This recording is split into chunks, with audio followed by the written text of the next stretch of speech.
നിങ്ങളുടെ കുട്ടിക്കാലം ഓർമ്മയുണ്ടോ? അച്ഛന്റെ കൈയിലുള്ള നോക്കിയ ഫോണും അതിലെ സ്നേക് ഗെയിമും. അന്ന് ലോകം മുഴുവനും ഫോൺ എന്നാൽ നോക്കിയ മാത്രമായിരുന്നു. ഒരു രാജാവിനെപ്പോലെ അവർ വിപണി ഭരിച്ചു. അവരുടെ ഫോണുകൾക്ക് നാശമില്ലായിരുന്നു. അത് താഴെ വീണാലും പൊട്ടില്ല, വെള്ളത്തിൽ വീണാലും കേടാവില്ല.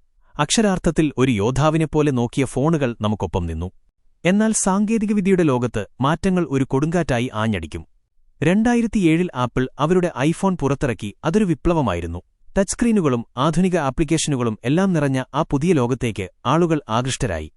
ആ സമയത്തും നോക്കിയ അവരുടെ സിംബിയൻ ഓപ്പറേറ്റിംഗ് സിസ്റ്റത്തിൽ ഉറച്ചുനിന്നു. അതൊരു പഴഞ്ചൻ സിസ്റ്റമായിരുന്നു. ഫോണിന്റെ കീപാഡിൽ ടച്ച് സ്ക്രീൻ ചേർത്തുവെച്ച ഒരു വിചിത്ര രൂപം. അതിന് വേഗതയില്ലായിരുന്നു, ആപ്പുകളില്ലായിരുന്നു. വിൻഡോസ് ഫോൺ ഇറക്കിയപ്പോഴും അതുതന്നെ സംഭവിച്ചു. ഐഫോണും ആൻഡ്രോയിഡ് ഫോണുകളും ആപ്പുകളുടെ ഒരു കടൽ തന്നെ സൃഷ്ടിച്ചപ്പോൾ നോക്കിയയുടെ വിൻഡോസ് ഫോണിൽ വിരലിലെണ്ണാവുന്ന ആപ്പുകൾ മാത്രമായിരുന്നു ഉണ്ടായിരുന്നത്. ആരും അതിൽ ആകൃഷ്ടരായിരുന്നില്ല. ഒടുവിൽ കാര്യങ്ങൾ കൈവിട്ടുപോയി.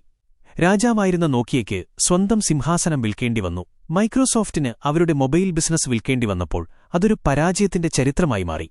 ലോകത്തിന് അതൊരു പാഠമായിരുന്നു. ഉപഭോക്താക്കൾ ആവശ്യപ്പെടുന്ന മാറ്റങ്ങൾ ഉൾക്കൊള്ളാൻ തയ്യാറല്ലെങ്കിൽ ഒരു കാലത്ത് ലോകം ഭരിച്ച ഒരു ബ്രാൻഡിനു പോലും ഓർമ്മകളിൽ മാത്രമായി ഒതുങ്ങേണ്ടിവരും. നോക്കിയയുടെ പതനം. സാങ്കേതികവിദ്യയുടെ ലോകത്ത് മാറ്റങ്ങളെ അവഗണിച്ചാൽ എന്താണ് സംഭവിക്കുക എന്നതിന്റെ ഏറ്റവും മികച്ച ഉദാഹരണമാണ്.